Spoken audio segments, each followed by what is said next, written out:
Turn down your system. We are back. We must overcome. Turn down your system, please. Oh, my goodness. They're not paying attention. The caller on the line, please, can you hear me? The caller on Skype, can you hear me? I have a caller on Skype. Can you hear me? No. They cannot hear me. They cannot hear me. They cannot hear me. Or something is happening. I have somebody who happens to be on hold. Let me try once again. Lilian Ozomba, can you hear me? Good morning, sir. Good morning to you. Yes. Give us your. My name is Nkechinyere Ozomba. Nkechinyere Ozomba. Where are you calling from? Nkechinyere Ozomba. I'm from Nkwere Imenyi in Biafra land. Yes, and where are you calling from? I'm calling from Greece. From Greece. Thank you very much. Nkechinyere, please go ahead. We are listening. Go ahead. Yeah. I have a suggestion Go ahead. concerning these saboteurs. Although people are calling, asking you, what are we going to do the saboteurs when Biafra come? But my own suggestion is that, for me, it's like when Biafra come, if they did not repent, all these our governors and the senators that don't want to join us, is to ban them from Biafra land. Because your answer is to kill them, hang them. Even somebody asks about their children, what are we going to do with their children? You say no, that their children, they are innocent. My leader, their children are not innocent. You know why? You can see what Nnamdi is doing. Is what now, because anybody to really see, yes. So if you leave their children, they will still continue where their father starts. So the best thing is to ban them. So when we ban them, if they like, let them go to Ghana, let them go anywhere. So when they go there, they will not be seeing that Biafra is great. So they will be seeing it and they will be hearing it. And also they will have problem with their children. Because when their children in the school, their grandchildren, they will answering Ogochukwu, Nkechinyere, like my name. You know, that kind of name. Then they say, this is your name. I think your name, you are from Biafra. Then they will now go home and ask their father. Papa, people are calling me, they say I'm Biafra because of my name. Where are we from? Then the father will not start telling them. So it will be a shame for them. That is my suggestion. We are not going to hang them or kill them because I don't want us to soil our hand on blood. So the best thing is to ban them, put their pictures in all Biafra land. That these kind of people, we don't want to see them in Biafra land. I think that is my own suggestion. Then the second question I want to ask my leader is concerning if Biafra come, our people that is in prison in all over the world. So is there any means to bring them out? I know most of them do bad thing. Most of them also because of paper issue. Most of them because of something Nigerian, because of the Nigeria you are answering, because of the system of Nigeria is not working. So there is no means to bring you out and you are innocent in the prison, nobody to ask of you. So I'm asking if Biafra come, is there any way we are going to go all the whole world and bring them back and give them second chance, whatever they did? That is my question. Thank you very much. Thank you very, very much for that. And in response to your question, I slightly disagree with you. Every saboteur will be made an example of that others may learn. All over the world, the only crime that still attracts death penalty is treason. Treachery against your own nation, treachery against your people, working and sabotaging the overall interest of your people still attracts death penalty in most civilized countries.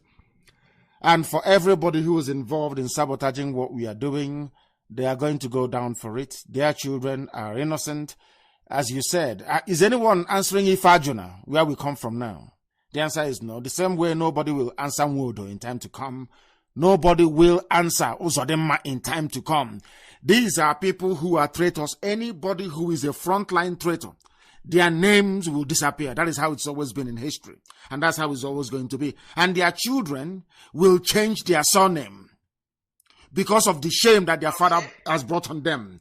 There was something else you said which is actually absolutely important. Of course, Nwodo's father was a traitor during the war. Nwodo's father was an arch arch traitor during the war. Go and ask anybody that knows. He was a traitor. And the son also became a traitor against our people. We understand that, but we shall handle them when the time comes. Concerning those who are abroad, those who are imprisoned, one thing is certain: we're going to bring all of them back to Biafra land. We are going to sign bilateral agreements with countries holding our people as prisoners for them to finish their sentence back home.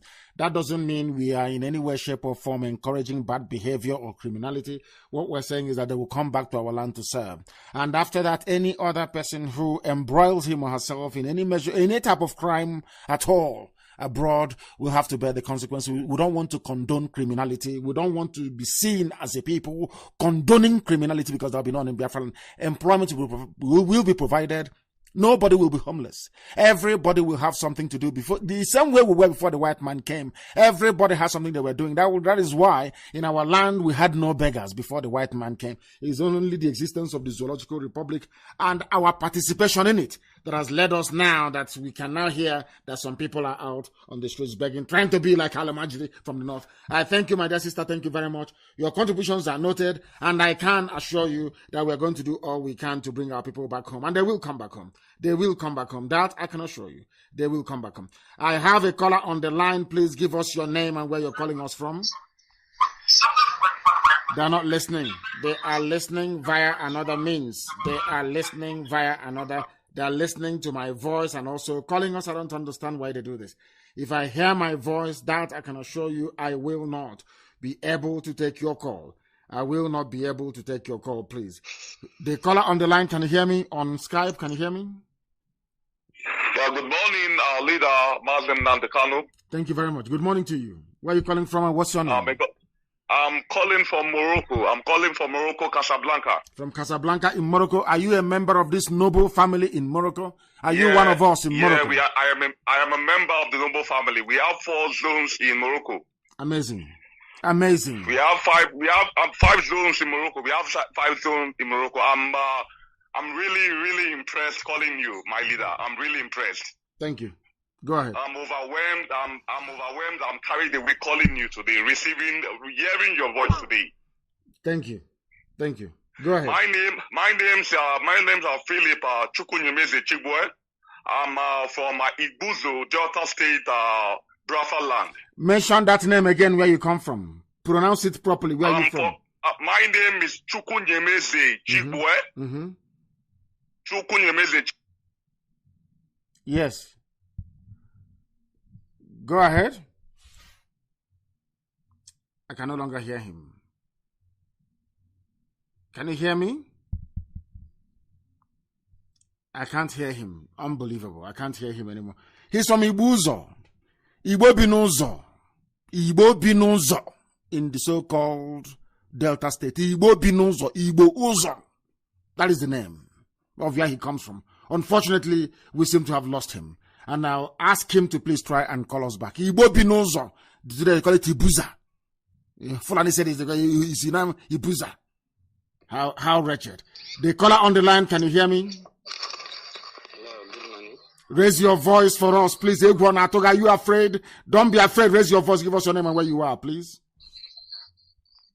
Okay, Mazi. I greet you this morning. My name is Odinaka Chukwu Onwusaka. Odinaka Chineke. Yes, go ahead, please. Everything is in the hands of God. Go ahead, please. Lagos. You're in Lagos. Go ahead, please. Yes, sir. Go ahead. Mazi, I want to thank you so much for the good job you are doing for us.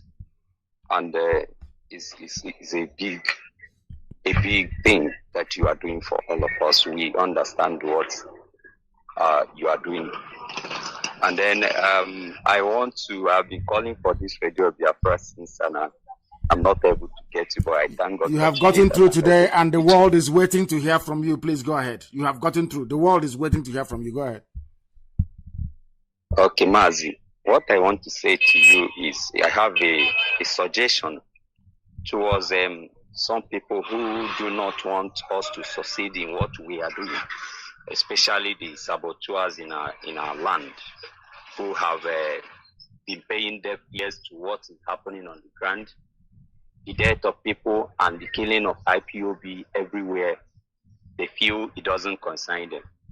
So what I feel is, like the order you gave the other time, I just want to suggest that if any IPOB in anywhere in Biafra land, especially in the states where these sabos reside, if anybody is being killed by the Nigeria force or any of the security agencies, please, I suggest that the dead body of the person who is being killed should be taken to the house of those saboteurs.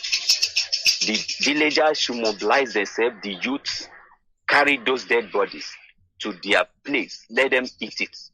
Let them know, because I believe that is the only way they can understand the pains people are going through in Biafra. So I believe that with this, we will have their attention, and the world will know that indeed that what we are doing is not an ordinary thing.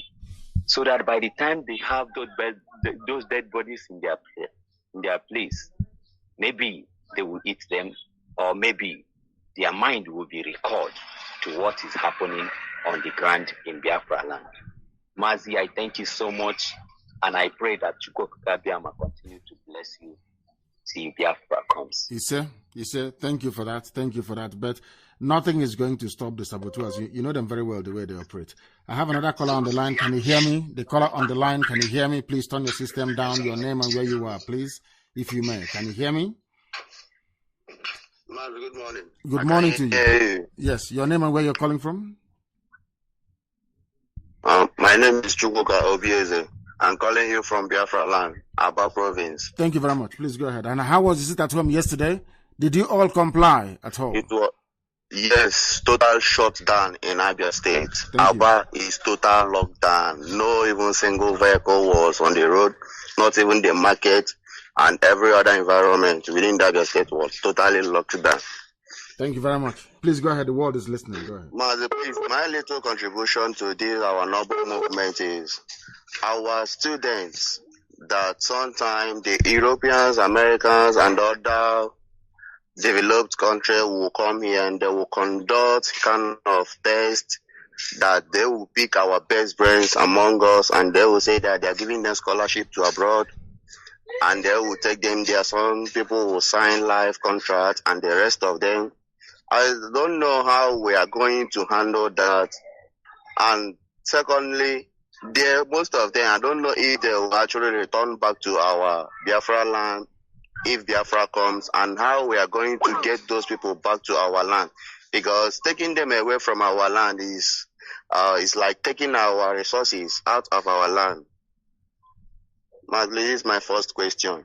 My second question is this. The saboteurs, which we always talk about, please, our lady that called from Greece made a very powerful suggestion that is something that we really need to look into. Mas, please, I want you to address it. No, I think some of the issues that we are facing and will continue to face is the consistency and diligence of our people. There is nothing that consistency and diligence cannot overcome. What we are doing is exceptional. What this very generation is doing is something that will sustain our people for eternity. So what we are doing actually is craving immortality, not in terms of the physical being or the flesh which shall one day pass on, but in terms of the legacy that we leave behind. I don't want us to dwell or spend our time discussing people and issues that are of no relevance. What I want us to do is to focus on what we are going to do when Biafra comes, and questions, or should I say intractable questions regarding what we are doing to restore Biafra. Saboteurs will be taken care of when the time comes. But for now, our focus is on the restoration of Biafra and the immense work that our people are doing. Those who sat at home yesterday, I congratulate all of us. I'm not saying congratulate because for the simple reason that we are doing it for ourselves. We want Biafra to come. And yesterday, the world have recognized, despite their best efforts, that the world have now recognized that indeed we are serious about what we are looking for, and that the zoo shall be no more. Thank you very much for calling. Let me try and go to the other line on WhatsApp to try and see if people are there and what they have to say. what they have to say. Let us take that call. This caller on WhatsApp, can you hear me?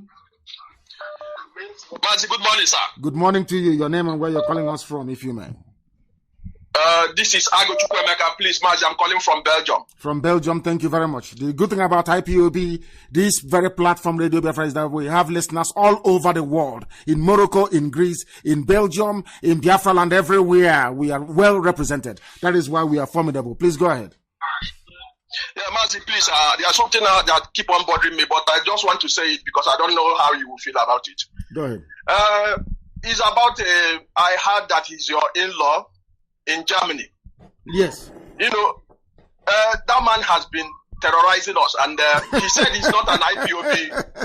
He said he's not an IPOB family member. This has been terrorizing you? Yes, he keep on terrorizing us, even abusing most of our members that we are overzealous and keep on abusing us, that we are abusing people. But the man is supposed to understand what we are fighting for, that none of us are happy. You know, I keep on asking, he keep on bringing our enemies in his platform, and I have blocked him. He keep on sending me message that he has he's somebody that will going to replace Mazi Nnamdi who can suit in his shoe. You know, I really want you to call that man and maybe give him a serious question. Let him guide himself, because he's causing a lot of problems, sir. I will do so. As you have said, so shall it be done. I will do so. Thank you, sir. Thank you very much. Yeah, thank you very much for your work, sir. Thank you very, very much. As you have said, so is it going to be. I will do so. The caller on the line, can you hear me, please? Your name and where you're calling from. My great leader. My name is Asogwaji from Suka, Okparibo, Tuka government. Thank you very much. From Ghana. From Ghana. Give us your name again. Asogwaji. Okay, from Suka. Asogwa Ike. Thank you very much. Please go ahead. Yeah, please, ma. Last 3 weeks we are doing a meeting at Ghana, Water region, Owe. So please come arrest us. So up to now, no, it's been resolved. That matter has been resolved. I don't know if you know. I was briefed immediately. Some people went to hold meetings with the opposition party in Ghana, if I'm not mistaken. Or where we were holding our meeting, the Ghana opposition party was also holding a meeting nearby. You know that these are African countries. These are uncivilized people. These are people who do not reason very well. So somehow they assumed that IPOB, or should I say Biafrans in Ghana, is now working with the opposition government, the opposition party in Ghana, which is a lie. I was fully briefed and I followed up everything until those who were arrested were all released. I am aware of that. I know what happened from top to bottom. I know.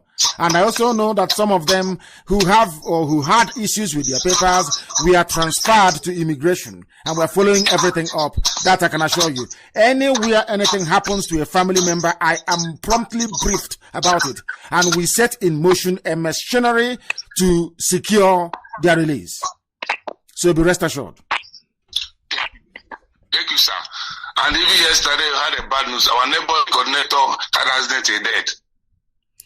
Very, very terrible and very, very sad indeed. But unfortunately, such is life. The fact that we are agitating for Biafra doesn't mean that road accidents will not happen anymore. The fact that we are agitating for Biafra does not mean that people will not go back, or should I say pass on anymore. These things happen. But that is why we need to put every effort we can into making sure that Biafra comes where the roads will be properly built, where there will be regulation regarding the speed that people can attain when they are driving, to minimize the loss of lives. It is very, very sad and highly regrettable. And may Chukwuka Biama accept his soul. Thank you very much. Please, I ask one question, please. Go ahead. Please, I'm asking, if Biafra come, will you be able to get a chance to teach us what to do now? Because you don't know a lot of things. Who is doing a lot of things? Who? I say, when the Biafra come, will you be able to get a chance again to teach us the history about Biafra, about a lot of things? No, when Biafra comes, I will completely retire. I will go to a stream in my village. That is where I would live. And Biafra will be run by very capable women and men who know what they're doing. And there are other people who can teach even better than I do. And that will be their turn and their time to come out to teach. But I will write a book. I will write a book, and then after that I will retire, because this has taken its toll on me. I'm telling you the truth. It has taken its toll on me. Thank you very much. Thank you. Thank you, sir. Thank you, sir. Thank you. I have another caller who happens to be on Skype as well. This caller, can you hear me? The whole world is listening. Give us your name and where you're calling us from, if you may. Yes, your name and where you are, please. Okay, my name is Ifoma Obi Fustachi, and I'm calling from UK. From United Kingdom. Go ahead. Yes, please. Okay, mine is more of not really a contribution. A question, but it's more of a contribution. And one of it, I have to say it in Igbo. I'm sorry for other Biafrans, but I have to say it in Igbo because it's quite direct to the Igbos. So, number one is that we have pasal our umunna talents. Gabo chukunya ha onyinye. Like the last one for na age miri. And with energy, so here na chi ikwe eba wabona umunna yo bụ nwa afọ Igbo ọbụla na onyinye na apụta because ka anyị mara ka anyị ga-esi na-echekwa ha ka ọ hapụ ịbụ na ndị ọcha bịa ha si na na-achọ sponsor ha akpọrọ ha apụwa maka. But you need to say this. No. Listen, my dear sister. You need to say this in English because there are a lot of people. We have people from Izon. We have people from Urobo, we have people from Ishekiri who are also inventors. They have invented a lot of things. What you're saying in effect is that we should not allow any foreign body to come to say they are going to sponsor our people. A lot of people don't know what we are doing. We are investing very heavily in our scientists and they are doing marvelously well. That I can assure you. If anybody has any invention, if they have anything and they require help and assistance, they should meet the nearest IPOB coordinator. Such requests will be communicated to us and we'll make every effort to ensure that they receive every grant they need to continue their work and to sustain themselves without the need to look towards an external benefactor. That's what I want you to understand. Yeah. So people are everywhere. Yeah. If you go to if you go to Ibibio land, there are inventors. If you go to Efik land, there are inventors. If you go to Ekoi, there are inventors all over the place. Little children invent because our mothers gave birth to us as engineers and scientists. And I can tell you, we are working with many, many of them. You won't believe it. I said it before. I'm not going to import one single bullet from abroad to make sure that our land is rid of terrorists. Everything we are using in our land, we manufacture locally. I'm saying it so that the whole world can hear me. I'm not hiding anything. Everything we use, we manufacture locally because we have learned our lessons. I'm one of those people that who I always learn from history. I don't want a situation whereby Britain will come again. There'll be air, land, and sea blockade. There'll be no guns to fight our enemies. Everything we need, we manufacture ourselves. That I can assure you, and we're doing a very good job of it. Thank you very much. Thank you very, very much. Yeah. Okay, please, the last one, please. Please, the last one is that is something very important. Our people have to know, I know you said it several times, but please, this is a spiritual battle. What we are going to is spiritual. They are not blood and flesh. So we still have to go and take back what they stolen from our forefathers spiritually to be able to get Biafran back. We must. If not, we are delaying ourselves. We are delaying ourselves in this battle. And Biafra has to come very soon because the enemies are fighting very quickly before we, the owner of this earth, will wake up because the world know we are waking up. If we wake up, they won't be able to get back. They know they are going back to their square one. So we have to go and take back what they stole from our forefathers, to get back the strength spiritually, to be able to get Biafran back. This is what it is. It's not about, if we continue with the religion of a thing, we will continue disappointing ourselves. The thing is that this is the answer. This is the key, whether we like it or not. We are being conquered with religion and whatever. It's a spiritual battle. It's not, because we've got every other thing. But this is the main point. Whether our people like it or not, this is the only answer. And it is in our land. The key of everything is in Biafran land. It's not any other place. The key that unlocks the key. Of course it is. Thank you very much, my dear sister. I understand what you're saying. What our sister is saying in effect is that we must be very, very wary and very careful to underrate the spiritual dimension of this very effort. That was when we started. I did a lot of research. People don't know this. I did loads and loads of research. About our mode of worship, who we are, where we are from, and where we are going. Because as you well know in our local parlance, if you don't know where you're coming from, you cannot know where you're going. So we had to go back into our history to discover who we truly are. And we are the worshippers of the Most High God, Chukwu Kikabian. That is why if you listen to this program this morning, if you listen to anybody listening this morning, listen to the names of all the callers. Listen to all of them. You will notice that there is one thing that is unique about us that no other people on this earth have. We worship God with the name we give to our children. And that is the clearest pointer as to who you are. This is what I want people. And when your enemies come to conquer you, they conquer you both physically and spiritually. The same thing that the Fulani Janjaweed are doing with their cattle. They make love to their cattle. They have sex with cattle. After having sex with cattle, they slaughter the cattle and they give to you as suya and you eat. That is why some of you are in bondage and you are beholden to them. It's a very simple thing. That is what they do. When the British came to conquer us, they gave us their New Testament, their own version of understanding of who God is. That even in my own village, that is St. Andrew's Anglican Church. But in the white man's land, there is no ordinala, so to speak, where they are.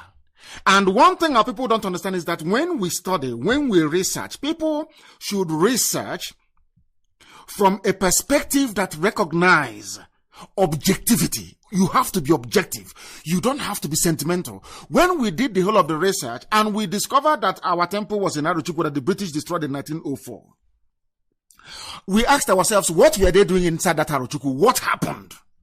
Then we discovered it was something that happened to the Temple of Solomon and, of course, rebuilt by King Herod III in Jerusalem. The same thing happened. We were worshiping God. We were the children of God. Look at all our names. Chukwu, Emeki, Ikechukwu, all the rest of you, Tugochi, Amanachu. Hey, my goodness. That tells you who you are. I therefore do not need any foreigner. I don't need anything from anybody else to tell me who I am and to tell me about my relationship with God. My name is Nnamdi, which means my Redeemer liveth, that God in heaven is eternal and lives forever and ever. I don't need anybody else to tell me anything. I don't need any form, I don't need any other twist, any other form of religiosity to define who I am. It is there in me. By the names we answer.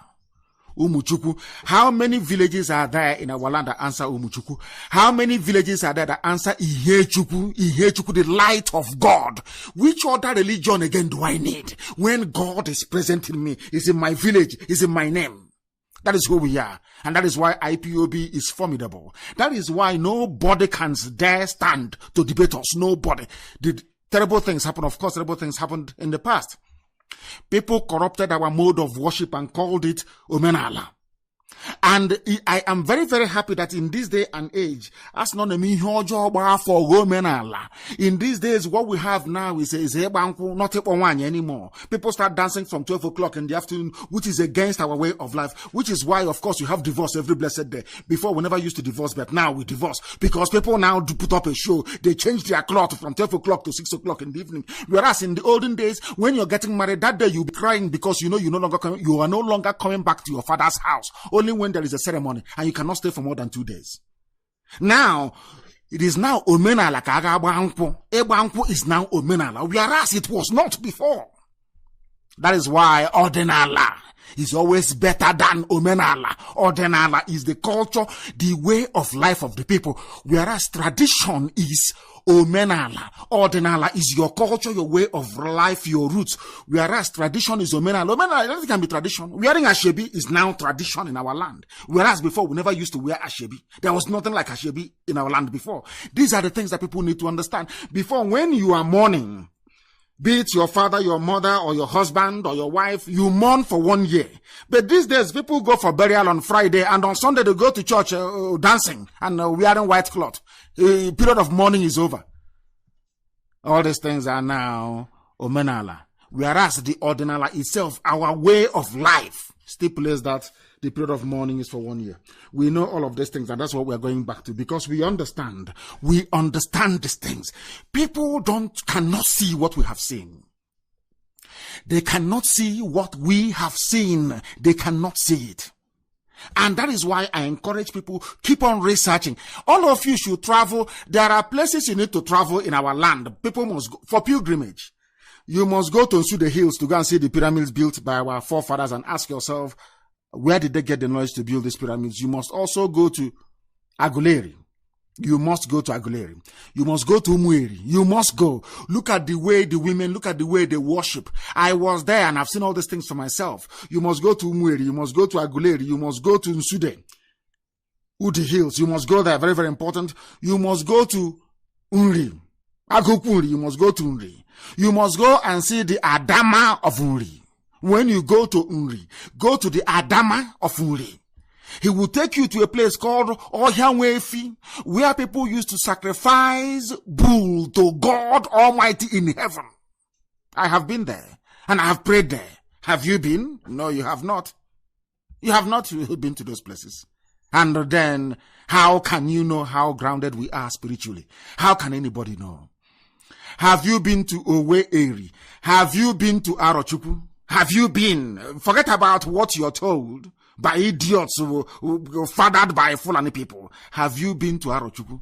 I was so glad to see during atonement the children of the Most High in their full religious regalia worshipping the Most High. Now tell me why we have. Some of you don't know the secret. Our secret is very simple. Once we discovered the spiritual significance of Arochukwu, we went back there, swept away the old cobweb, the corruption, the slavery and all that rubbish, and asked God Almighty in heaven to bring his glory on this very earth. That is why we are formidable, if you don't know. If some of you don't know. I have another caller who happens to be on Skype. Your name and where you are, please. Your name and where you are. Can you hear me for the last time? The caller on Skype, can you hear me? Your name and where you are, please, if you may. My name is Etimekpo Basi Udo. Etimekpo Basi Udo. Where are you calling from? I am calling from Bonahafo region, Ghana. From Ghana. Thank you very much. Go ahead, please. I am calling to know if my state is part of Biafra. And which is your state? Akwa Ibom. You're asking if Akwa Ibom is part of Biafra. Who was the Ojukwu second in command during the war, 67 to 70, when Biafra existed as a sovereign independent state? I know it is my brother who was second in command. Do you know his name? No, I can't recall his name. His name is General Philip Effiong. Where is he from? He's from Akwa Ibom. Then, are you aware of our sister called Christy Ekam, who lives in the United States of America? Are you aware of who she is? Christy Ekam, do you know her? No, I don't know her. She is a member of the Directorate of State of the Indigenous People of Biafra, DOS, a high-ranking member for that matter, and the press secretary to the DOS. She's in the USA. She's part of IPOB ruling council. Are you aware of that? No. She is from Akwa Ibom. Do you know when I was arrested in 2015, the first people to protest for my release? Yes, I remember when you were arrested. Who were the first people to protest and to ask the government of the zoo to release me? Do you know? No, I think it's Abia, your people from Abia State or from Imo State. You see, you are wrong. The first women to protest were from Akwa Ibom. Second people were our mothers from Umpiama in Bayelsa State, Umpiama River, where the army came and shot a lot of people dead. Yes, shot a lot of people dead. The first women to protest, and I want those pictures and the videos circulated this very morning, that people may understand. We should stop listening to the propaganda of Fulani Janjaweed. People must understand this.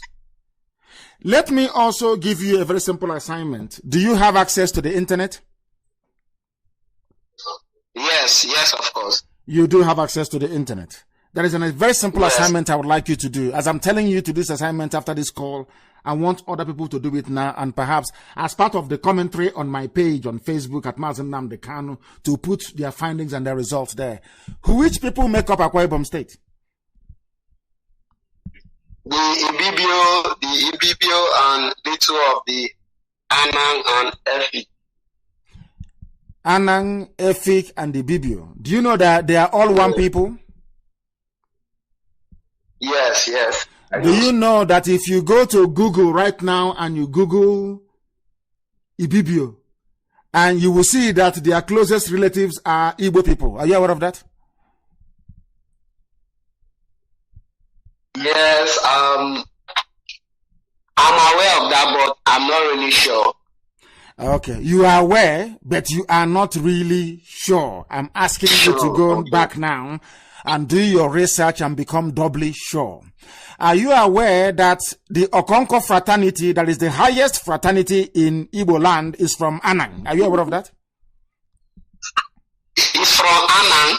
Do you know about Okonko? That is a fraternity called Okonko fraternity, which is the coming of age, which in Judaism is called Bar Mitzvah. When you come of age, you become a man at the age of 13. It's called a Dai or Okonko fraternity. Your father can do that for you. Your uncle can do that for you to join the Okonko fraternity. Or if you're from Aruchukwu, from that Ekoi Abriba axis, it is called Ebe fraternity.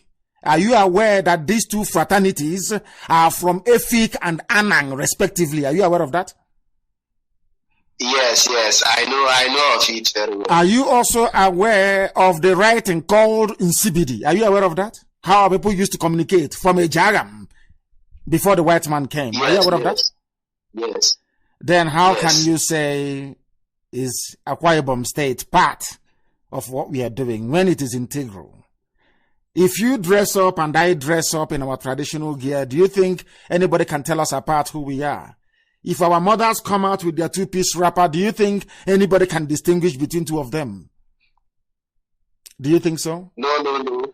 Do you know that we eat okazi where we come from? You eat also, is it afang soup? Where you know afang soup very well? Yes. Afang, edikaiko. Yes. What vegetables goes into that? Do they eat afang? Do they eat okazi in Sokoto? No. Do they eat okazi in Kaduna State? No. Do they eat okazi in Borno State? No.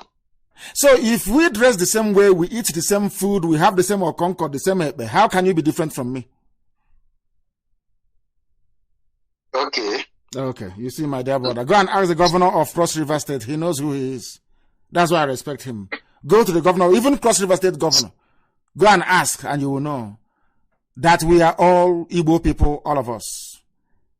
Ibibio, Anang, Efik, Oron, everybody is one. Go and check it online now, you will see it. Thank you very much for calling, my dear brother. We are one people, and go and join the nearest family to you. Don't allow Janjaweed, Fulani, criminal terrorists to deceive you.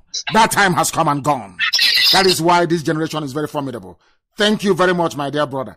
Thank you very, very much. Hold on, sir. Hold on a minute, sir. I heard you over-mention Janjaweed, and I'm confused. What is the meaning of Janjaweed, please?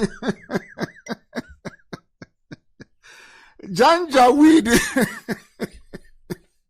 is the lowest form. In fact, it is a definition of Fulani stupidity masked as a political ideal. It is the essence of Fulani mediocrity. That is the meaning of Janjaweedism. If you don't know, let me tell you. Thank you very much. Thank you, my supreme leader. Thank you, my supreme leader. Thank you. The Yoruba man had to prove to an Akwa Ibom man that he's a Biafran. That's why I told him to call you today. Oh, wait. You're a Yoruba man. Is that correct? No, I had to tell my Akwa Ibom brother that he's a Biafran, and so that you can explain more to him, because he doesn't believe he's a Biafran. He doesn't believe. Don't blame him. There is a saying where we come from. Anytime you wake up is your morning. Maybe if he has woken up from today, then we welcome him into the family. Because that is why education never ever ends. People learn every blessed day. If all these years he's been confused, if all these years he's been lied to and denied his own history and identity, I'm sure that this morning he will turn a new leaf. From today going forward, he is now a Biafran. Thank you very much. Thank you, my supreme leader. Thank you. Sir. Thank you very, very much. We have another caller on the line. I don't know if this caller can hear me. The caller on the line with EFCC Zoo logo, or the EFCC Zoo logo. I welcome you all the same, because here we educate everybody, even if you're a Janjaweed. The line is not connected. I'm waiting for them to connect. There is somebody calling us with EFCC logo. I don't know if it's a Janjaweed. We welcome him. Maybe somebody, a relative of Magu, the criminal. We don't know. So let me see. We have another caller on the line. The caller we have on the line, this caller, can you hear me on Skype? Can you hear me? Yes, I can hear you. Please raise your voice for us. The world is listening. Your name and where you're calling from, if you may. Good morning, Master Nnamdi. My name is Chibuzo Kalu. I'm from E2 in Olokoro. I'm stationed in Texas. You're in Texas. You're from E2. Do you know E2 is where my grandmother comes from? E2 is where my father's maternal home is. E2. When my father passed on, we had to take a cow to them, as it is customary for us to do. Therefore, you're welcome to this very program. In our local parlance, of course, you're Namoche to my father, to my late father, and I welcome you very much. Please, the world is listening. Go ahead. I wish I could learn so much about E2, but I have to ask that to my father. That one is not for you. The question I have for you is more of an ideological question. It's more about democracy. Yes. In the United States, we see that our elections are coming up, and Americans are only now waking up to the fact that we have indirect democracy and not really direct democracy. So my question to you is really, do you believe in that direct democracy, or are you more of representative democracy, especially knowing that how Igbo people were very particular about how everybody wants to have their own vote counted? We want to know that our vote is directly, contributing to whatever we're discussing. Thank you very much for your question. It's a very, very, very, very important question. Yes, we gave the world democracy. Our essence is democracy, not just democracy by the British, the one they rigged the election census in 1953, rigged the election in 1957, all that rubbish. No. Where we come from, every vote must count. And there was a way we used to do it in the past, which we are now going to bring back again. I think it was it Morrissey who brought it? Is option A4, they call it. You stand outside and tell us who you support, so we can count it. All this secret ballot nonsense is the reason why they rig elections. So we are going to be more than transparent when it comes. We are going to guard our democracy with our lives. We cannot be dying and suffering to bring about Biafra for some idiots to come and mess it up. Of course not. You are in America. And I believe from the way you sound, you're high. Of course, we are learned. Wherever we go to school is compulsory. Our parents won't allow us to laze about at home. We must go to school. Now listen to this. You are aware of all the technologies we have. The biometric system. Before you open your iPhone, you have to scan your iris. You have to scan your thumb and all that. We can develop such a technology. So even if you want to vote from the Antarctica, you can do so. And no two thumbprints are the same. No two persons are the same, as you're well aware of. All we need to do is to build rigidly into our system all these new technologies that captures the uniqueness of every individual and make sure we direct that towards whatever outcome we want to see in terms of the credibility of our electoral process. We are the originators of democracy. We originated democracy before even the Greeks were born. We are practicing democracy. And that is the reason why in our place we say Igbo Enweze, which means that only God is king in heaven. Every other person is equal. So the foundational basis of our democracy is ingrained in us. It is in our bone marrow. Therefore, nobody can mess it up. You have nothing to worry about, my dear brother. We are in safe hands. And such safety can be found in the thinking of our people, in our essence and in our being also. Thank you very much. Thank you. Thank you, my dear brother. Thank you, madam. I hope some of you understood what he was saying. We are live and we are direct. and the whole world is listening. Of course, humanity is listening to us, to what we are saying.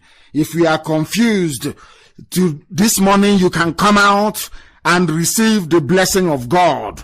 Come out this morning for your sins to be washed away.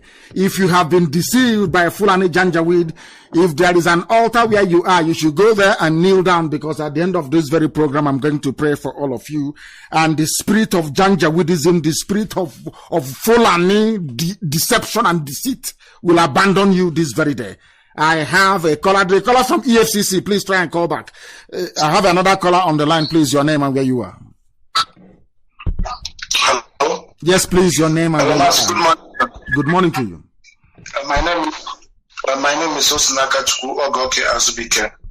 I'm from Amu in Etiti, local government. Give me your first name again. I want to prove something to the world. Give me your first name again. Stop there. Stop. Osinaka Chineke. That is the name we bear. And then somebody called Mr. Smith, Mr. Brown, Mr. Blair brought you a Bible telling you he's going to teach you about God. And I don't understand how our people reason. How can you teach me about? My name is Osinaka Chineke. Something that is a gift from God.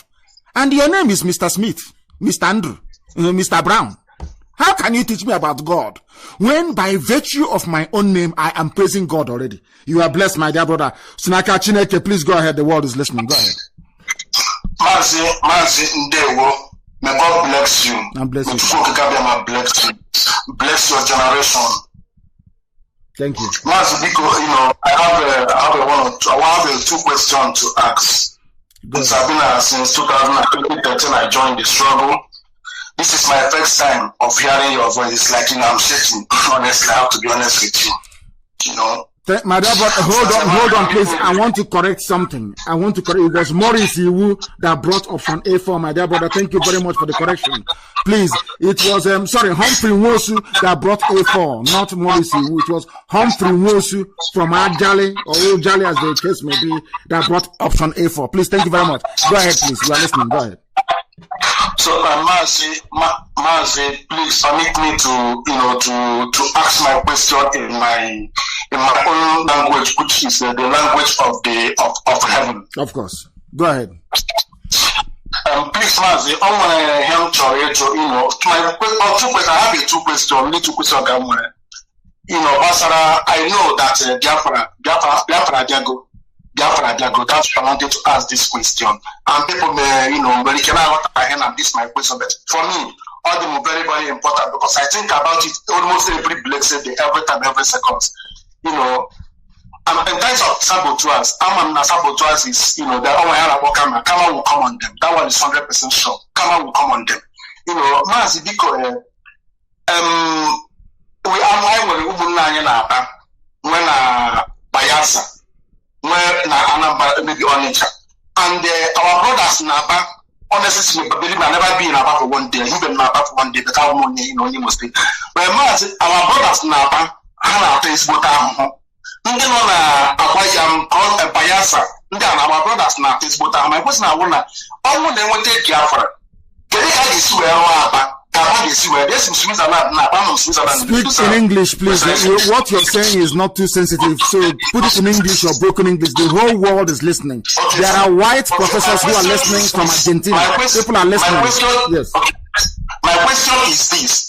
If Biafra come, Biafra is going to come any moment now. Then how are we going to build Aba? How Aba is going to look like? Can Aba be like maybe Holland or Swiss, Geneva, Lausanne, Bern? Secondly, Bayelsa State, how Bayelsa is going to look like? Because all those our brothers, they have suffered them enough. Their suffering is too much. It's unbelievable. You understand? So, and they have suffered enough. They have put their life in this struggle. How can we compensate them by pure? How are we going to build our? That is my question, sir. And my second question is this. Mazi, there is something that confuses me sometimes. I'm from Etiti, which they call the Kitoko now in Imo State. And Etiti is, it's come back with them somewhere along I come back with, is one who brought Etiti, local government for us. Okay? Now, It's like some pastor, maybe, I don't know the particular year, they might give us Ijite Opoma. Okay, sir. No, but we are 80, both all those places we are 80 in one local government. Now, at the end of the day, now they brought Ijite Opoma. Now, Obo have to go. Ijite Opoma have to go. And they told us that, why they bring all these things is for, is bringing development for us. But it's not all these local governments, sir. Go to Ishiweke. Ishiweke is our local government right now. As I was speaking, local government. Ishiweke is our local government. Go to that particular Ishiweke now. It's like a peak. It's not going area. It's not going area. Motor cannot ban that. Local government, the current local government. But what they are bringing all these things for us, they're telling us that they are bringing to divide us is to bring development for us. But at the end of the day, we are suffering. Mazi, please, I just want you to help me to at least to educate me a little bit about this. Or maybe if Biafra come, can we go back to where we come from, our root, which local government, which we are during the time of James Samuel Onona Kampakwe. Thank you very much. Thank you very, very much for that. And I'll answer your question very briefly. Aba is not going to be like Holland or Japan or anywhere. Holland and Japan in 15 years' time will be praying to be like Aba. That is a promise that we are giving. Do you think that we are going to suffer all these things to allow people from Aba to continue giving what they have given to this struggle? Considering what they have invested. What Aba has invested, what Onisha has invested in it, what Enugu has invested, what Abakaliki has invested, what even as I speak to you right now with people still in detention in Uyo, what they have invested. People from Izon land in Bayelsa what have invested in this very effort we are making. Listen very carefully. We are going to build our land for 75 years, morning, afternoon, and night. People will work in the morning, 8-hour shift. Afternoon shift will come. Night shift will come. Every blessed day for 75 years. At night time, we'll put on floodlights for the construction. We are going to build a world-class sewage system. These are the things you don't see. Our electricity pylon and grid will not be up above. It's going to be underground. When you flush your toilet in your house, it will not go into a soak away. It will go into a place where we recycle the water and pump it back to you to drink, having cleaned it very well. That is what Britain is afraid of. Britain wants us to be living in huts, in mud houses. They want us to suffer. Britain wants Africa to remain very poor, so they can use Fulani idiots to be controlling everybody else. It's a very simple game plan because they know what we are capable of doing. Have you been to Jukubonka before? Go to Jukubonka in my father's compound. You will see it very clearly. The architecture and the construction of Jukubonka were entirely indigenous. No white man was involved. Go and have a look at it. If they can do such a thing over 50 years ago, imagine what this generation can do. We are going to build our land. That if you're walking on the street and your akara, not hamburger akara, drops on the ground, you pick it up and you will eat it. There will be no room or space for idiots. That is why we are going to be very, very strict. The neo-colonialists like Facebook and all this, they will try to plant efulefus everywhere to derail what we are doing, but they are going to fail. We are going to build our land. You see, Bayelsa will be a tourist haven. Bayelsa will build us, is going to have fish processing plant. We are not going to import geisha from Asia. The fish, after all, the fish in the tin of geisha, they cut it off the coast of Biafra land. So we go to our own waters, we catch our own fish, we come, we can it, and we can feed the whole of Africa. We know what we are doing. We don't want to release everything because we don't want to attract too many enemies. That is why it is better for them to be calling us miscreants, touts, people seeking relevance. It's better for us that is why we have been very, very potent. If they know the blueprint we have for the reconstruction of Biafra as the beacon of hope for the whole of Black Africa, many more people will come to join them to stop us. Thank you very much, my dear brother. Thank you very, very much. I have another caller who happens to be on... The caller is on Skype. Please, your name and where you're calling us from, if you may. Hello? Your name and where you are. Can you hear me, sir? Yes. I'm the same person that called you, that told you I'm from Igbuzo, Delta State, Biafra land. You did very well, and you're very lucky. You see how after all these thousands of calls coming in, I managed to pick yours. I want the correct pronunciation of where you come from. If you don't know, I will teach you. What is the original pronunciation of where you come from? What is it? I am from Igbo Binuzo. Simple. That is the name. Igbo Binuzo. This is this people in Delta State. They call Naja, South, and whatever rubbish they can come up with. Igbo Binuzo. Igbo people living on the way. Igbo Binuzo. Today they call him Ibiza. Yes. Or Ibuza. You know, they think they finally call you Ibiza or whatever. Please go ahead. We are listening. Go ahead. No, I don't buy that their notion. Calling me what name or the other. I don't buy their notion.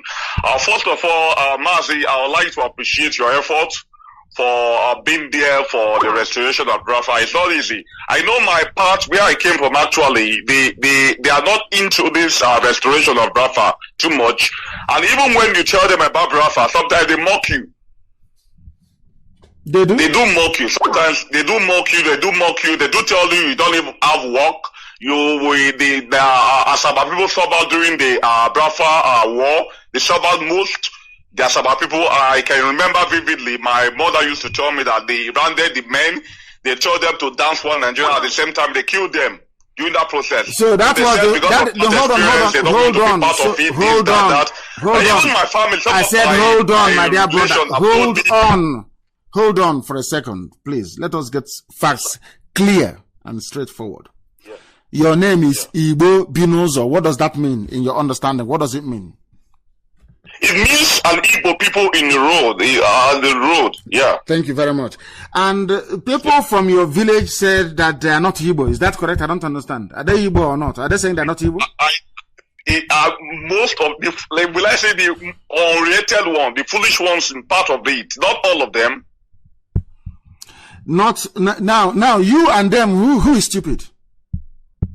They are. I believe they are stupid. Then why are you wasting your time with people who are stupid? You don't know that most of our men were killed during that very war, and the Fulani people impregnated a lot of women and they gave birth to rubbish. As we said earlier, people, Fulani man impregnating a Biafran woman will always give birth to a Fulani child, because in our culture, people belong to where their father comes from. So why are you debating with Fulani people of Fulani blood in your village? Why do you engage them in a debate? You go and get cattle for them, give them stick and ask them to go and start moving cattle from place to place.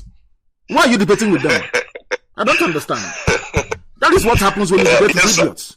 Let me tell you something you don't know. Where is Achuzia from? Where is Achuzia from? Achuzia is from my place. Who was Achuzia during the war between Biafra and Nigeria? Who was he? I can't quite remember, but I know it's from my place then. He was the man that took Owerri from the Zulu army. He was the one that defeated Obasanjo and Buhari in Owerri to take Owerri back. Yeah. Owerri was taken twice. It was Achuzia that led that very effort to take it back. And Achuzia is from where? From the same so-called useless South, Delta, Niger, Delta garbage.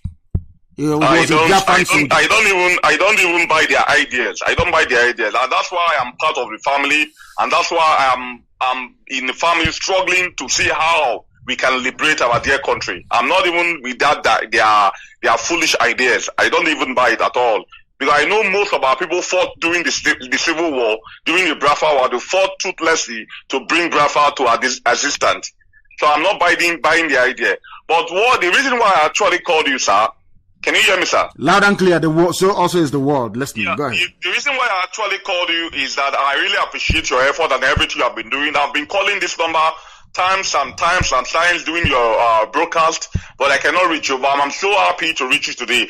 But I want to say something, sir. I want the world to hear us and the world to hear my voice.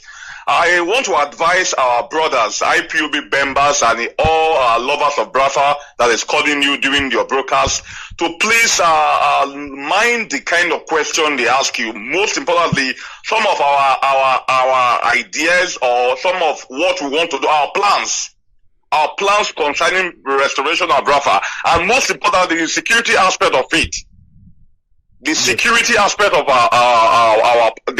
Brafa, they should know how they ask those questions, because it's supposed to be secret, sir. Of course, I know. Those questions are supposed to be secret. There are so many people that comes with the name of IPOB Brafa here and there, popping up Facebook here and there. At the end, they are betrayers. Yes, of course they are. Of course, those questions are supposed to be secret. Thank you very much, sir. We IPOB in Morocco, I know we are loving, we are expecting, we are preparing to see how we can invite you to this country, sir. We are preparing.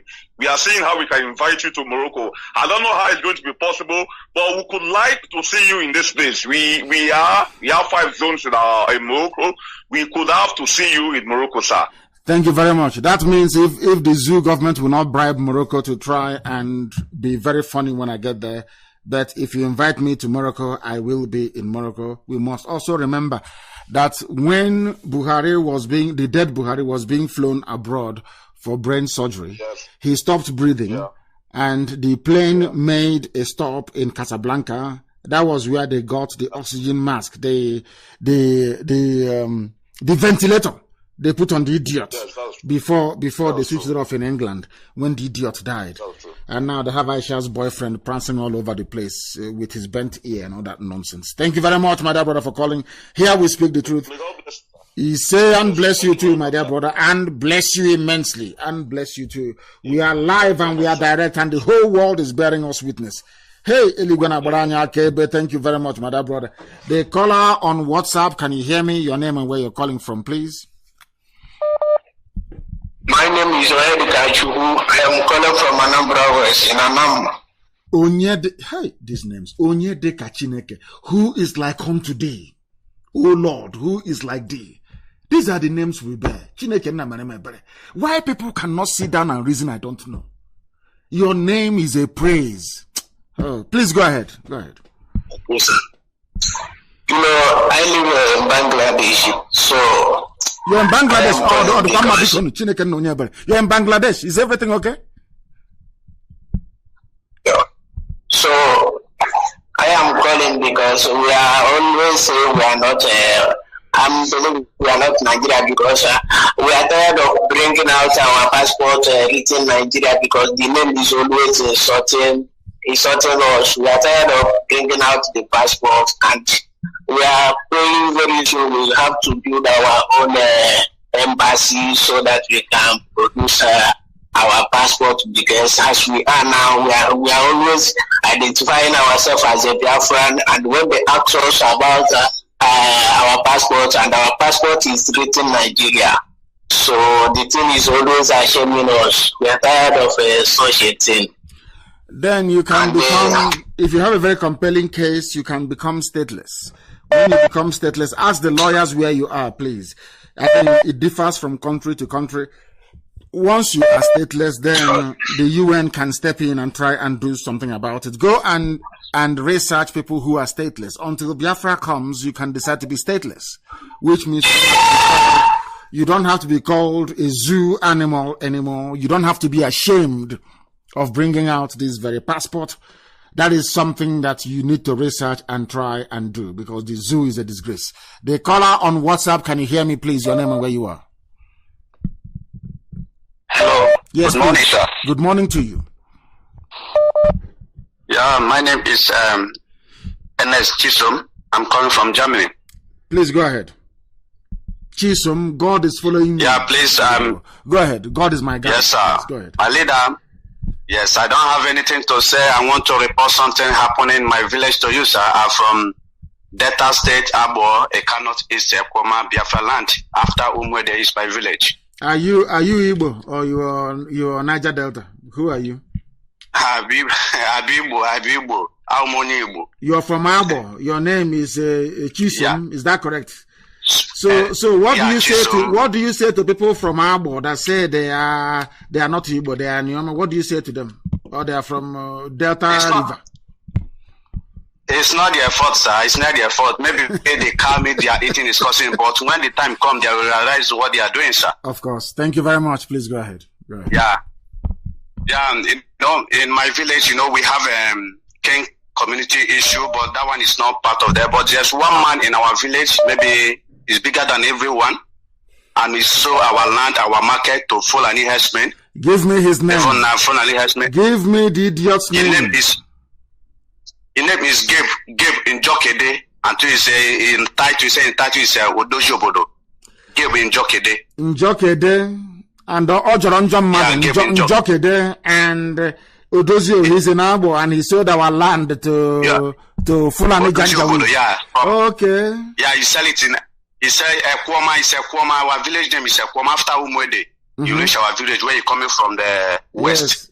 Yes. That was the 100 billion that the terrorists, the Fulani cabal, the terrorists in Asorok gave to Mieti Yala, their foot soldiers, to be buying land in Biafra land. And this very person, Njoke, they sold our land to Fulani. And we are going to teach him a lesson. Don't worry about that. You will hear his story very soon. Go ahead, please. Okay, sir. And thank you. That is only thing. I'm an IPOB member in Germany Strawberry Unit. I'm the PRO in Strawberry Unit. You're the PRO there.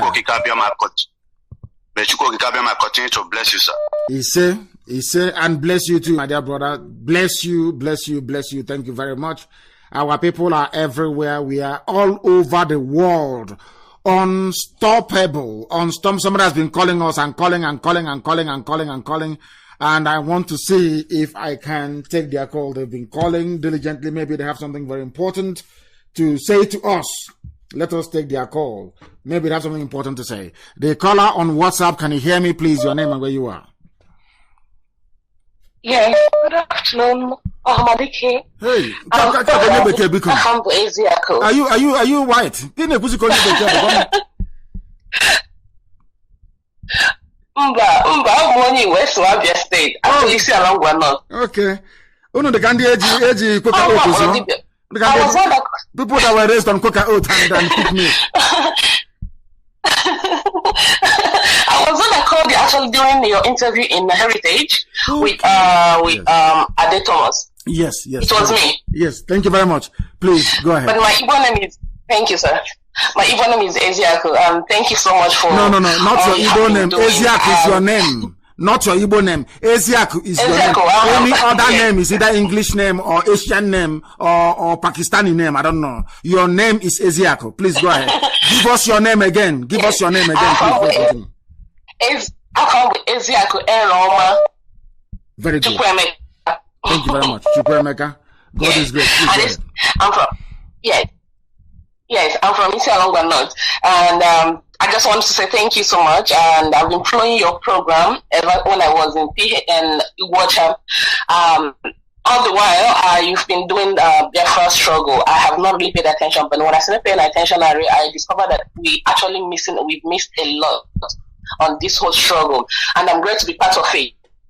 And I'm seeing what you're doing. Actually, your work, your sensitization has really done a great job in the lives of our people.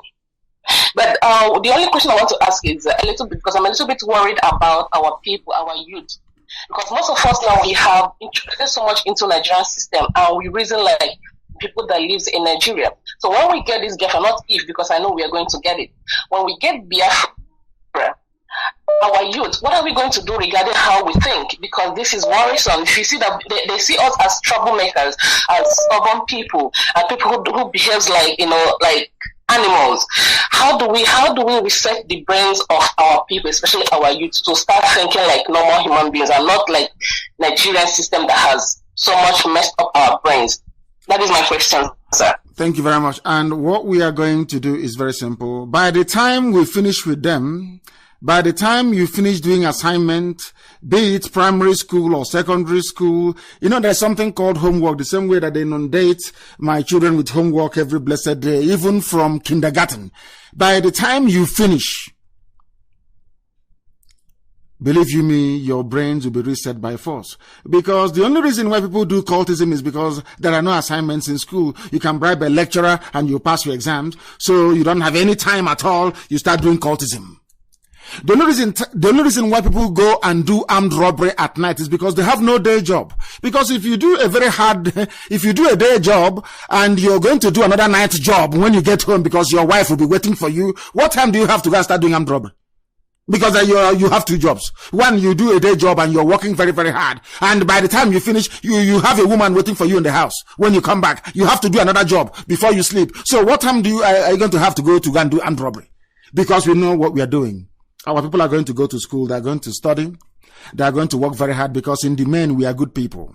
Our stubbornness has nothing to do with being recalcitrant. It has nothing to do with any destructive tendencies. It has all to do with trying to assert who we are. Before I follow you, you need to convince me with reason, logic, and argument. That is who we are as a people. Let me also say this so that the world may hear me very, very well. Before the white man came, people used to leave their goods and their wares in the market. You go there and you pick up maybe vegetable, or you pick up tomatoes or onions or whatever it is, and you put the exact amount under the tray and you cover it. The woman who owns it will go attend to other errands. In the evening, she will come, she will take her money and she will take her wares and go home. We used to do that where we come from. People don't know this at all. So that is the type of values we are going to go back to. A value of honesty. When you go to places like Japan, when you go to places like Denmark, like Sweden, where I think it was in Sweden or was it in Iceland where there's only 1 person in prison. Only 1 human being in the entire country. Only 1 person in prison that the prison service had to shut down. I think it was either Iceland, one of the Nordic countries, either Iceland, Denmark or Sweden. I don't know. One of them, I'm sure somebody will correct me in a short while. They have no prisoners. That is where we are heading to, because that is who we are. This very destructive behavior you're seeing today in the lives of our people, with their petty cultism and all the rest of it, and their, should I say, a penchant for trying to be difficult for the sake of it, we are the traits they picked up from the zoo. Biafra on its own, you will not have such nonsense. Go and read the lecture of Professor Donatus Benwaga from Umbise, one of the people that I actually respect in my life. He was a professor at UNN before he passed on. A very highly intelligent man. He summarized it for me in 1985. I read his lecture and he said, if you take away, metaphorically if you take away an Igbo man from Nigeria, you will see the best in him. Put him in Nigeria and then he's a monster. Thank you very much for calling, my dear sister, and keep listening. Keep spreading this very gospel. May Elohim be with you. I have another caller who happens to be on the line. Please, your name and where you are. This is Radio Biafra. Good afternoon, Matt. My name is Nnamdi George. I'm calling from Germany. Thank you very much. From Germany, Nnamdi, please go ahead. Yes, Matt, there is this one question I've been dreaming to ask you. How do we pacify our brethren, our Igbo brethren, who are now discontented with this white man's religion, who are discontented with the miseducation that we are Jews in the sense that we have maybe any relation with the present day Jews, Benjamin Netanyahu and co, who are actually in the know that the Igbo ancestry originated before the inception of Judaism, yes, or the Jewish race. Yes. How do we now associate ourselves or claim to be the Jews which we know at a point in time when it came about? I don't know if I am clear, if my question is clear. Your question is very clear, and please stay where you are. Please, I want to answer your question directly. And I want to answer it. I don't know how old you are. People who are as old as we are, we grew up with Oriental Brothers. Do you know Oriental Brothers? Do you know the band called Oriental Brothers from Umbise and Owerri? Of Kabaka and Dansach. Yes, when we were growing up. There was a song that they played, Oriental Brothers. And I never knew the meaning of that song until I grew quite old. It said, do you know what that means? Yes, sir. The person that I can show you is your brother. I cannot show you your friend because you make your friends yourself. But your brothers, I will show you. Let me tell you something. Do you think there are any similarities between us and the Jews of Israel today in their practices? Do you believe we have any similarities? Of course, I believe we have similarities, but the similarities... No, I'm coming. Don't worry. You will come to explain later on. I just want to establish just a preamble to establish the foundation for this discussion we're having, because it's very important. We do. Now, in traditional Fulani way of life, culture, tradition, everything, do Fulani people, putting religion aside, I want us to forget religion. Do you think that the Fulani has anything in common with Arabs? Yeah, sure. What do they have in common? Do I say the nomadic way of life? Yes. The brutality. Their brutality. You said it's their brutality. That wasn't what I meant. I wanted to prove to you, but do you have Fulani people? They only have brutality and moving cattle from place to place. It's the same nomadic way of life in common, which is applicable to people who live in the desert everywhere around the world. Even the Jews were nomadic before Babylonia came and sacked Jerusalem and took them into slavery. We all know all of that. Now, let me ask you this very simple question. Do you see people, anybody from Fulani or elsewhere, trying to disassociate or distance themselves from the Arab world, as you are doing? Are you listening to me?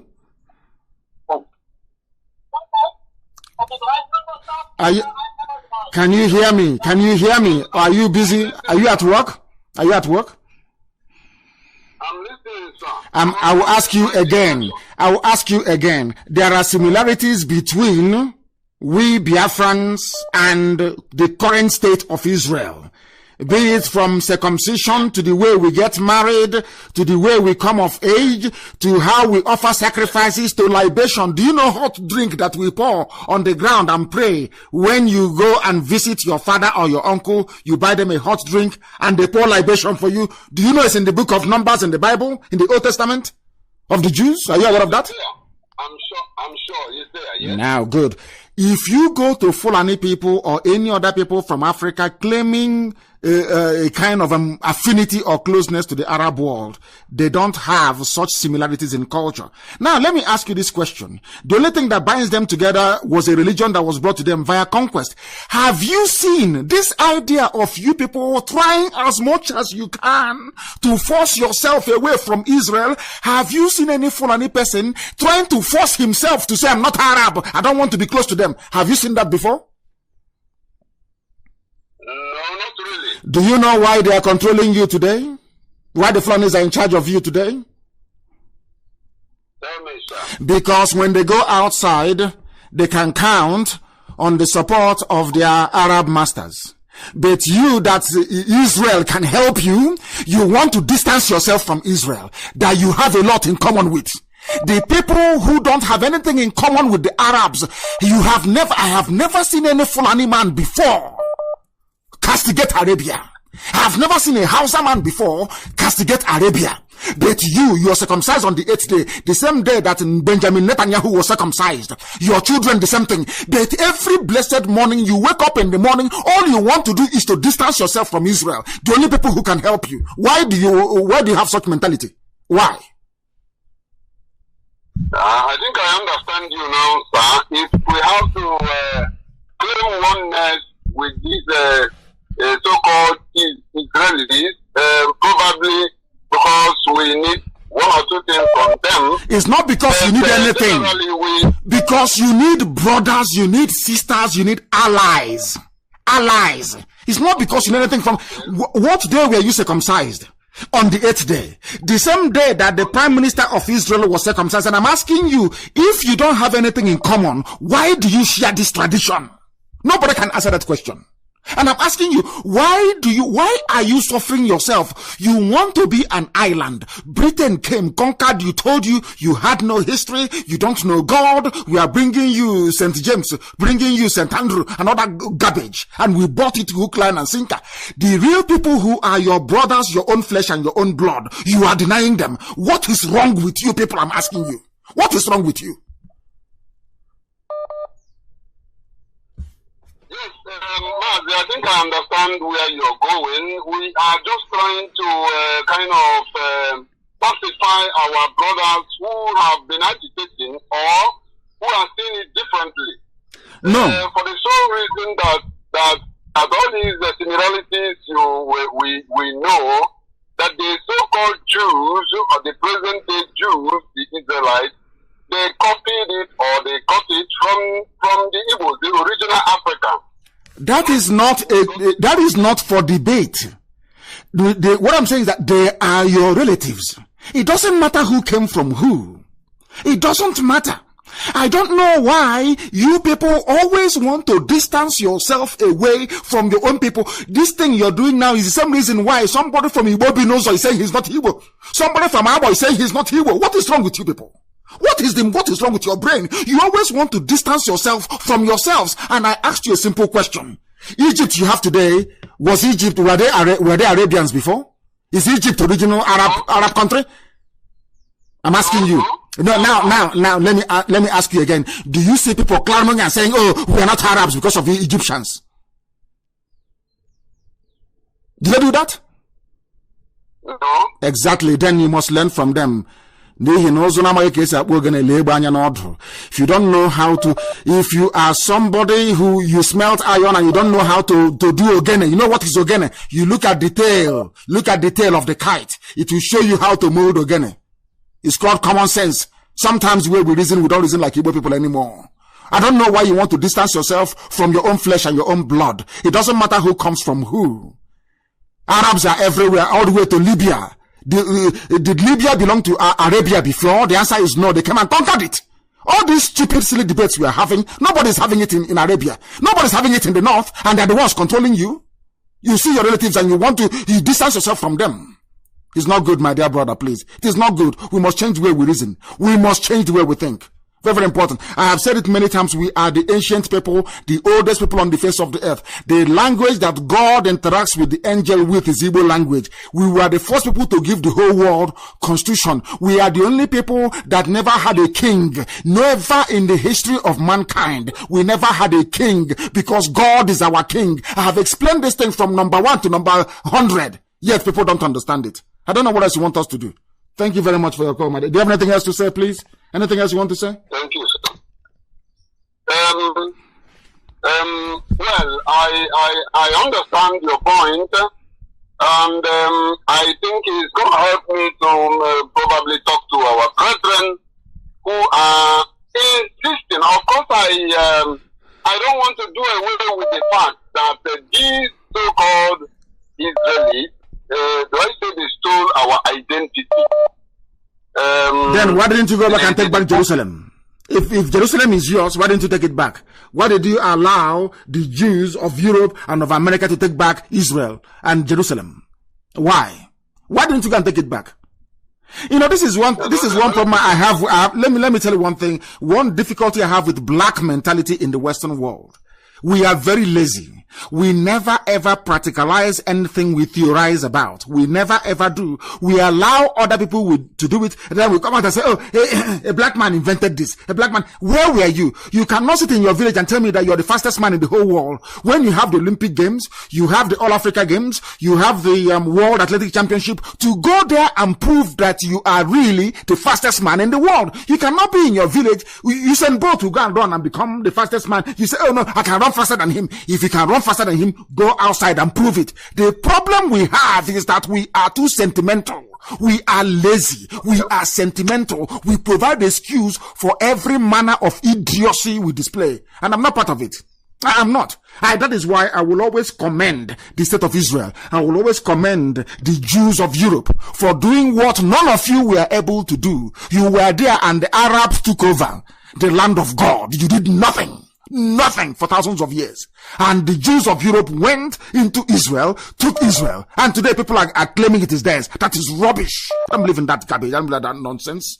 Thank you very much for your call. I have another caller who happens to be on the line. This caller is on WhatsApp. Please, your name and where you are.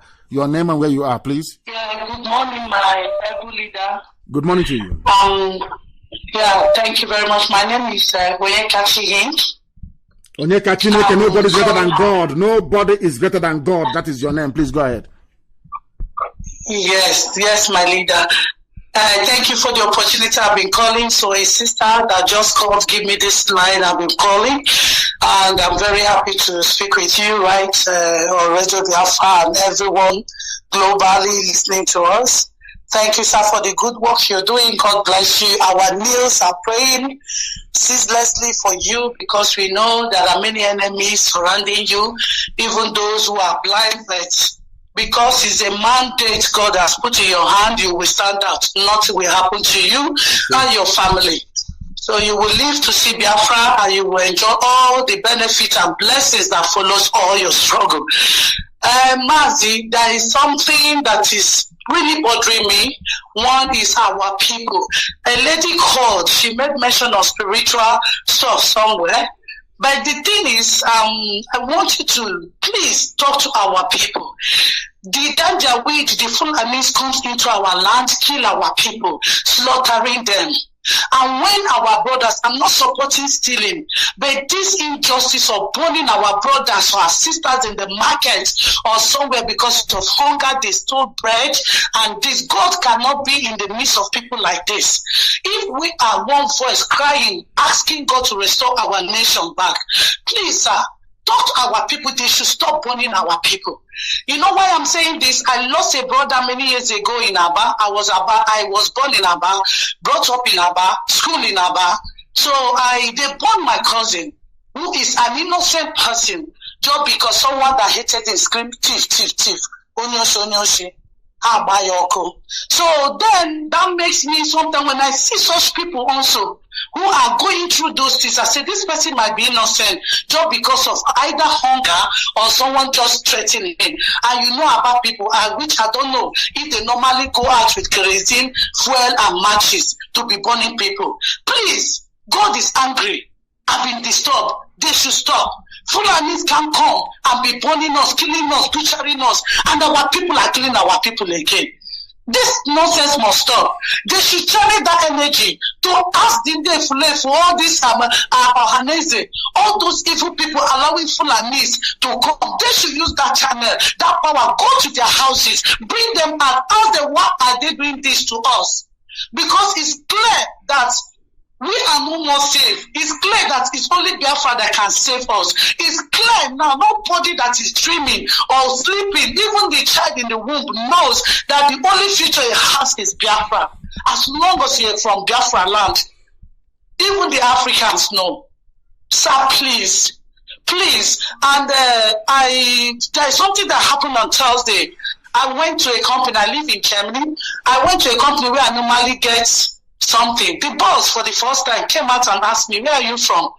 I just turned, I said Biafra. The man shocked. If you say fear, he said the white man, but the other one like, why? That's good. So the man said, no, I should stop. I should not come Biafra in Nigeria. I said, no, I am not. Very good. I'm a Biafra. Very good. He said, no. Well, I almost fight him. My husband was there. I said, he said, Nigeria. I said, Nigeria is a terrorist, and I am not a terrorist. If I'm a terrorist, I won't be with your brother, because he's a German like you. So he won't marry a terrorist. I am a Biafra. Help me to tell the world about Biafra. We don't care all the atrocities you people did to us, but we want our nation back. He said, I said, Biafra is a spirit and is still living. They need to come and call security. They were like dragging me from the man. You understand me? That's true. That's good. That's very good. The husband, I forgot that my husband was there. He said, can you please, the man don't push you hard so that you will know. At the end, he stood and be looking at me. So what was that? He was very surprised that someone after many generations, he saw somebody walk into his office to tell him about Biafra, which, give him that fear. So I want to encourage our people that Biafra still lives, even the white. Yes. Please, that thing I reported, our people should please make sure that they stop burning our brothers. I'm not supporting stealing, but they should do it right way. Collect what that person stole. Don't kill that person. Don't pour petrol. Don't burn souls. It's not good. God doesn't live in the midst of people like that. We should clean ourselves in some certain area things we are doing. Thank you very much, sir. Thank you very much, my dear sister. Thank you very, very much. And thank you for standing up to that very person. I have a caller again on the line. This caller, you must stay where you are. The caller that I've taken his call, you must stay where you are because I'll get back to you in a minute. I just want to answer or respond to what our sister said. I don't believe in the burning of people.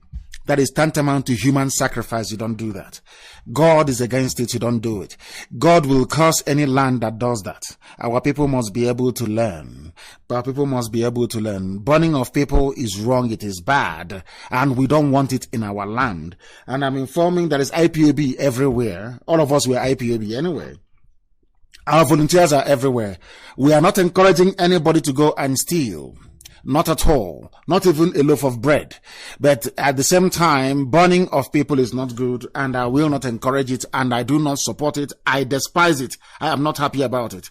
Thank you very much, my dear sister. I have another caller who happens to be on Skype. Your name and where you are, please. Yeah, my name is Shitu Oladapo. Your name is Shitu Oladapo. Where are you calling from? I'm calling from Accra. From Accra? Yes. Please go ahead. My leader. Thank you. Please go ahead. Yes, sir. So I just wanted to add to what you're saying. And I wanted to let all the Ifulefus from both Biafra land and Oduduwa to know that protecting one Nigeria means in years to come, their children will be speaking Hausa. In years to come, it will be Fulani will be the rulers, but they will camouflage as Hausa people. As they always do. It is an ethnic. It is a plan. It is a plan for ethnic domination. And where are you from, please? If you don't mind, can you tell me where you are from? I'm from Kwara State. I'm from Kwara State. Okay, please go ahead. Yes, sir.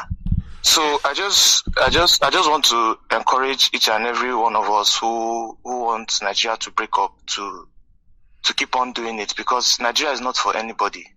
Nigeria is not for us at all. And I want to urge all my Yoruba people not to vote for any Yoruba man that wants to contest for any zoo presidency, so that they will know how serious we are. Because it's like a typical Yoruba man is not interested in Nigeria. But because of this presidency and the way they put it to them, they feel they can get something out of it, and so on. In fact, even in the last election, both APC and PDP, how many votes did they get put together? People need to understand this. That is true. What you're saying is correct. They say it's a country of 200 million people, and not up to 20 million people actually voted. Is that correct? Yes. 20 million people are putting 200 million people to ransom. How is that possible? How will that work? So I need my people to understand that Nigeria can't work. Nigeria is on reverse self already. It can't work. It can never move forward. So thank you, my leader, and may God bless you. May Chukwuka bless you. He said, thank you very much. Thank you very, very much. Thank you. His name is Shitu, and he's from Kwara State.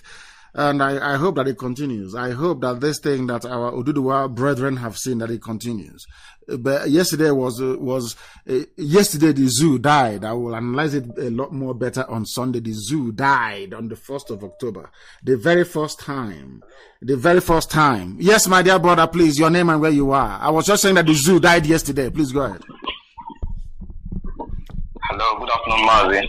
And good morning to you from here. Please go ahead. Mazi, my name is I'm Che Dozie. I am calling from Greater Noida, India this morning. Che Dozie, God will always make it perfect. Please go ahead. You are calling from where? I'm calling from Greater Noida, India. From India. Please go ahead. Go ahead. Mazi, I want to ask a question. Go ahead. And this question, I'm going to reference two countries in the world today. Regarding what an analogy you gave about South Africa recently, you said that the presence of the whites have departed South Africa, and it's true, because when you watch what is going on in South Africa today, especially in their house, people that make the law that governs the country, how that place is disorganized, how things are. I think that is not a place for honorable people. Especially like referencing as well what is happening in Nigeria. So the two countries I want to make reference this morning is South Africa and Israel. And also I want to relate it to Biafra, especially after Biafra is achieved. So I want to say the reason why South Africans cannot be able to organize themselves today. One is because most of them don't understand what it means, what freedom means. They don't understand what Nelson Mandela fought. The Nelson Mandela glory has departed South Africa. And why did that happen? Because they were unable to understand what Nelson Mandela saw, which really means independence. The young people in South Africa today didn't understand the fight of Nelson Mandela, that after independence is gotten, they need to fight to keep it. Because today I can be able to understand that it's just a matter of time. South Africa, the independence in South Africa will just vanish. The second country I'm talking about today is Israel. When you look at Israel, you find out that a 10-year-old Israeli understands what freedom means. A 10-year-old Israeli understands what it means to fight to defend the flag of Israel. Why? Because it has been impacted in them. It has been a way of their life. From young age, they have been nurtured and tutored about what it means, what their forefathers passed through, what it means to have the freedom they enjoy today. That is why it's very difficult to break the heart of Israel's security system. So when you look at these two countries, you begin to understand that there's need to tutor young people that are coming up, because the freedom of Nelson Mandela has departed South Africa, and that is the fact. Why? Because the young people that are growing up were unable to understand what it means to fight for freedom. That is why when you come to Africa today, you find a lot of countries that say they got independent, but when you look at those countries, you find out that from now to the next 100 years, there's nothing like independence in these countries. So I want to ask, what can we do when Biafra comes? Because let it not be like after this phase or the leadership of IPOB under Mazi Nnamdi Kanu, after Biafra comes, okay, it will reign for some time, and after that, generations to come will come and crumble the independence that we've got today. What are we going to do to make sure that we found an average Biafran, maybe in the next 2-3 generations coming, to understand what we passed through, to understand that somebody like Mazi Nnamdi Kanu put this fight, and IPOB rallied around him, and they put this fight to get this independence, and it needs to be sustained. What are we going to do? Is it going to be in our education system? Is it going to be in our political system? Because if it can be incorporated in our day-to-day life, possibly we are going to lose the value. You understand? When I look at Israel today, people say Israel is too strong and all that. I will answer your question, because we've taken more than 2 minutes. I will answer your question. Then others can come in as well before we close. Now listen. We are going to imbibe this way of reasoning in the day-to-day life experiences of our people. That means in our education, in our homes, in our workplaces, we are going to put Biafran patriotism first, and I will tell you why. You mentioned South Africa is failing. Now, let me tell you something. Have you ever asked yourself why the currency of every black country in the world, no matter how many times they change it, give it 2 or 3 years, the inflation will eat up to 50% of it? Have you actually tried to ask yourself why we are always struggling and our economy is always failing? It's because it's very simple. Most of the currencies that we have in Africa, we mint them abroad, or the engine that we are using or the plate we are using to mold or to print them, we got from abroad, isn't it? Now, if you come into Biafra, if we don't, I concur, I agree with what you've just said, if we are not sufficiently tuned into the protection of the integrity of our land. I mean, everybody. It doesn't matter where you are. Then all Britain will need to do is to get 1 or 2 efulefus and give them the plates to print our currency. And they will print billions. They will print billions and they will flood the economy with all these billions. The value of a gemma will simply drop down and become meaningless and useless.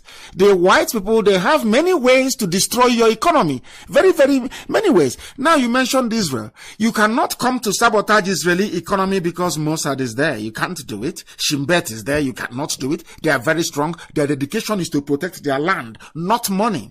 Whereas an ordinary Biafran, and especially an Igbo man, is sitting down somewhere with his envy, jealousy, and greed all packed into one, packaged very well. Onanya Kosokos Wampi, he just cast greed. And you come to him and say, nobody's hearing your name. Do you want to spoil this thing that they are doing? Because, that way at least you can make money. How many of you will snap at such an opportunity? Most of you, I imagine. we'll take it. So in a direct answer to your question, everything that you mentioned here will be done. We will inculcate all of this into our way of life. Thank you very much. Yes, my dear brother, the caller on the line, can you hear me? Good evening, sir. And good morning from here. Your name and where you're calling from, please. My name is Anokozo Mokozoa. I am calling from Philippines. I am from Agbo, precisely. Agbo. Thank you very much. Please go ahead. We are listening. You're calling from Philippines. Please go ahead. Yes. I want to make a contribution, not a question. When the Biafra comes, I want something to be added to the constitution. What is that? One, remove immunity clause. That's number one. Then, number two, the constitution of Biafra should be taught in school, in all levels, whether from primary school, secondary school, up to university levels, so that Biafrans can reason and not be stupid like the Nigerians or Nigerians, as it may be. That is my contribution. There will be nothing like what immunity, what useless immunity clause. Can't you see them? We go back to Israel. Can't you see them dragging Netanyahu all over the place to court in Israel? Can't you see? Can't people see it? Which stupid clause? Which stupid immunity? Who is immunity? You won't even have siren to start with. And let me make it very clear. In Biafra land, the Biafra we are building, it doesn't matter who you are. As our prime minister or as our president, the only thing you are going to have are 2 dispatch riders, only 2, with the secret service following you to protest. But there'll be no noise, no siren, none whatsoever. I said none. If you're the mayor of a district or the district head or however it may be, because we're not going to have all this stupid zoo nomenclature like governor and all this rubbish. Of course not. Let's say you are the mayor of a particular city, and you are the political head of that very city, and you think you're going to have siren. You're joking. In fact, you will travel by public transport. If you're lucky, you may get a bicycle. If you're very, very lucky. If you don't want to serve in public office, you get away. Go and become a millionaire and be driving and have a convoy of 90 cars. Nobody will begrudge you. But as a political office holder, you are there at the mercy and the service of the people. No immunity clause, no police protection. All that rubbish will be gone. You will join us on the public service, be it the tram, the train, or the tube we'll be using. You join us there to go to work. If you don't want to go to work, as other people are going to work, you get out of office and somebody else will take over. No immunity from where? Immunity from which idiot is that? What useless immunity? None whatsoever. The only people allowed to use siren are the police, the ambulance service, and fire service. Police, ambulance, fire service. You will not even see an army, you will not even see a Biafran soldier on the street wearing army uniform. Impossible. Impossible. You will not see any. You won't. And the policeman, after work and you're going back to your house, you're an ordinary civilian. You put on you put on normal clothing and you go back to your house. We are going to build a civilization, not all this stupid janjaweed rubbish in the zoo. They think we are stupid. Of course we're not foolish. We are not going to suffer and people will die to get where we are today, and then some idiots will come and ruin it. Of course it's not possible. Thank you very much for that. We have come to the end of the... In fact, let me take this very call and then we come to a close. The caller on the line, can you hear me? I think you're going to be our last caller today, please. So make it very snappy. Your name, where you're calling from, and your question, please. Hello, good morning, sir. Good morning to you, my dear brother. Yeah, my name is Izedo Convenant. I'm calling from Togo. From Togo. Thank you very much. Please go ahead. Yeah, my question is, the way black people reason is what baffles me. Because hey, blacks, we don't know. We reason like animals. Fools, I'm telling you. I have noticed that if a white man tell a black man this is a mirror, and come again and tell the black man it's not a mirror, they will believe. Yes. So my question is, how are we going to start thinking right? Because this baffles me. And what are the ingredients? How are we going to fix our mind to think well? That's just my question, sir. I think we have started, because you are now thinking very well. You are one of those thinking very well. So we have now started to make sure that we are thinking very, very well. We have started that very process. That is why Radio Biafra is phenomenal. Because of what we are doing, everybody now wants freedom, isn't it? When we started, they say, oh, they talk too much. Every day you're preaching. When is this of Biafra going to come? And I saw somebody ask them, when is Jesus coming? The same idiot will go to church every blessed day and give money and say that he's hoping that Jesus will come. And he will pay his tax, he will pay his everything, pay sow seed, water it, harvest it, all in the pockets of the daddy GO or mama GO. But we have now been able to educate people. Now they can reason very, very well. Now it is sound. And now people can now, at least some people, not everybody, but we'll keep going until we get there. Until we make sure that the whole world understands where we're coming from and that Biafra is irreversible. What we are doing is key to the survival of not just our race, but for black people all over the world.